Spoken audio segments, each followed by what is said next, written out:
Right here in the back. Yes, you. Okay. Hi.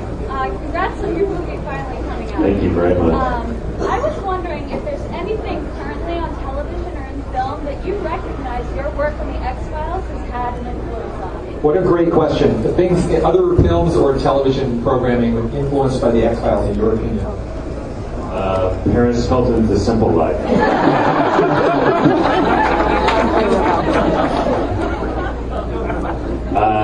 I'm going to take no credit for anything that came after the X-Files, even stuff that's got mythology. I was inspired by what came before the X-Files. If they were inspired by us, great. It's so hard to come up with a great idea in which you can generate 100 or more episodes that anybody who's doing it and has done it deserves their own credit, and I'm not going to take any credit for their success. Are you an admirer of Lost, for example? I love the pilot of Lost, and I have to say that beyond that, I really have only seen it bits and pieces. Right there in the back, young woman. Yes, you. I wanted to know whether you use about special effects in Final Cut or special effects in general. Can you talk about that? Special effects in the film. Right, I'm sorry. We have a person named Matt Beck, whose company is called Entity, who has been doing the special effects on the X-Files since 16 years ago. He started, and there was a time when he left for a little while. He did the effects on the movie as well. He's our effects guy. But I have to say, when you work on Final Cut Pro, you can do things in the machine that... I'm just going to give you an example. When we started on the X-Files, if you said, I want to put a dissolve here between this shot and this shot, or at the end of this scene and the next scene, the editor would say, okay, come back in a half an hour.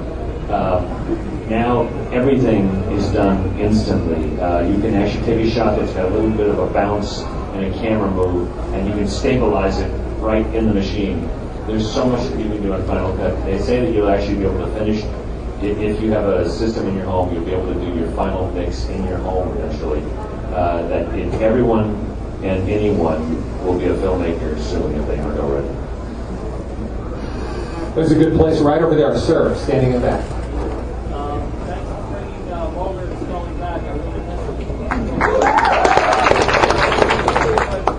I'm going to speculate for a second. It might be spoilers, but where within the continuity of the show does this story take place? I didn't hear that. You guys probably heard that question. He's asking where within the continuity of the show does this story take place? It's in real time. It's 6 years after the show, and actually it's 5.5 because it's winter time. It's not July. But it felt like the only sensible thing to do.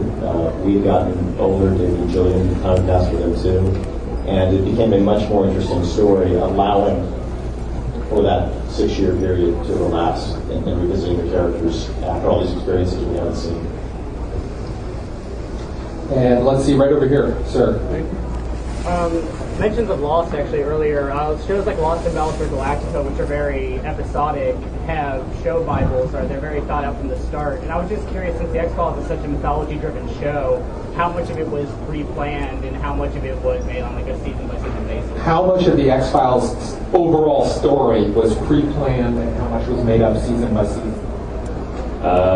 I think that doing a Bible for a show is a limiting idea. I think that you should have an idea where you're going and then find your way there, sort of Lewis and Clark-like. I think that if you try to hit your marks too carefully, that you're going to actually miss some interesting discoveries and meandering, which television allows you. Movies do not allow you to go down a dead end. They don't allow you to feel your way through the dark. You have to have a definite idea where you're going. Television and television series allow you to go slowly, carefully, to explore your characters and explore your characters through their own self-discovery in a way.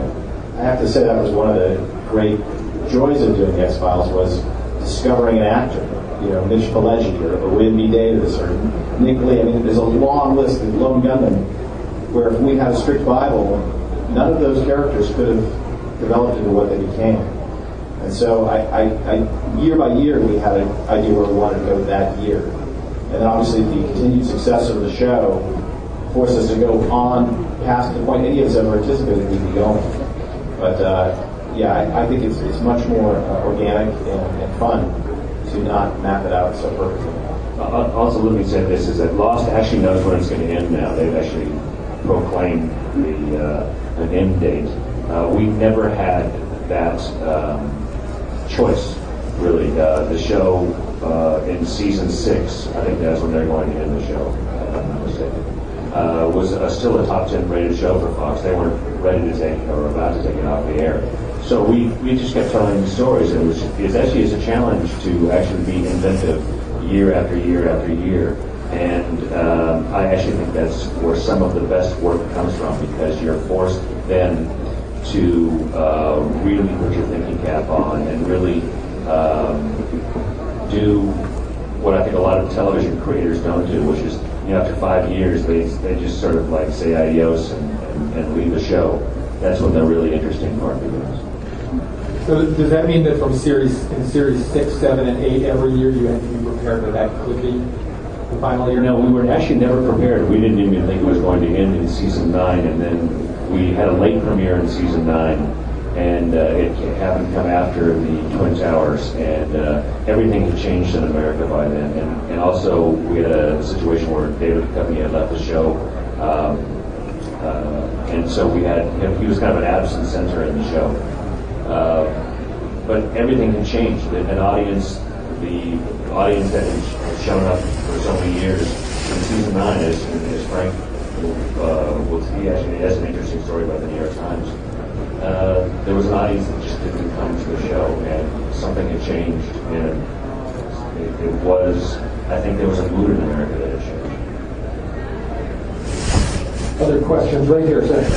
Yeah, how much of the material for the show do you get from what's happening currently in news, and how much is invented? How much of the inspiration for the show comes from the news, from world events, and how much is pure invention? That's exactly what we try to do. We were always reading the news and science magazines in particular, not so much supernatural subject matter, but science, looking for things we could turn into episodes. And some of the best turns in mythology were sort of found objects, like Chris saw in the the New York Times science section, picture of a submarine conning tower breaking through the ice in the Arctic Circle, and it became the centerpiece of a 2-part episode. So, and Fox has been angry at me ever since. So yeah, that's it's always the most unexpected places where ideas come from. And it's the most mysterious part of the process. Right here in front. Did Scully get a desk in this movie? Does Scully get a desk in this movie? Spoiler,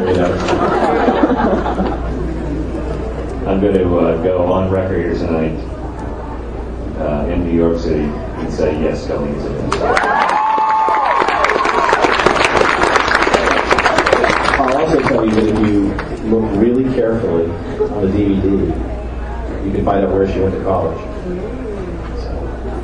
Wow. Incentive to buy the DVD. The plot thickens. Way in the back there, please. How did you go through your start? Were you working like freelance? Do you have agents? Like, how did you work your way up? A career question. You guys love those. How did you get your start in television or in writing? I got my start. My wife, who's here tonight, I owe it to her. I was working as a journalist, although that was with a small J. When I graduated from college, I went to work for Surfing Magazine because I was a surfer, and it was a good way to avoid actually having a real job.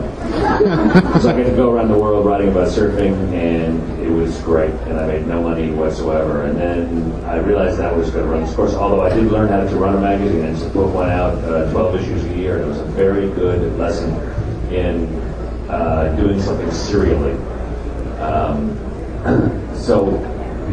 When I met my wife, I told her an idea that I had for a screenplay, and she was a screenwriter. She said, "You should write that." And so I wrote it, and it got some nice notices, and I actually had an agent who showed it around town. I wrote another script after that because nothing happened with that. And I got a 3-picture deal, an office and a secretary at Disney, courtesy of Jeff Katzenberg. So one day I was a pump surfer, the next day I was in the movie.